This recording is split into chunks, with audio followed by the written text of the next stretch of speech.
కానీ 2 అంశాలు చాలామంది మాట్లాడుతుండేవారండి. ఒకటి, అక్కడ తీసుకొచ్చిన అన్నప్రసాద కేంద్రాన్ని ఆరంభించటం. అది ఎన్టీ రామారావు గారు దాని గురించి మాట్లాడారని. ముందు మనం టోకెన్ విధానంలో ఉచితంగా అందరికీ భోజనం పెట్టేవాళ్ళం.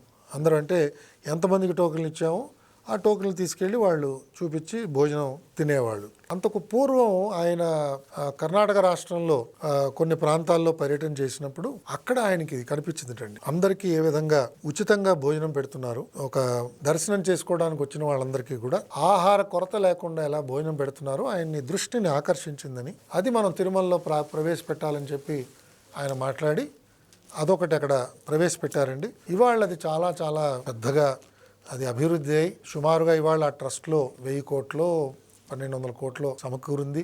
అనేక మంది దాతలు ఇప్పటికి కూడా దానికి అనునిత్యం చేస్తున్నారు. అనేక ప్రాంతాల వాళ్ళు కూరగాయలు ఉచితంగా పంపిస్తుంటారు, పప్పు దినుసులు పంపిస్తుంటారు, బియ్యం పంపిస్తుంటారు. అది చాలా జనరంజకంగా భక్తులందరూ కూడా దాన్ని స్వీకరిస్తున్నారు.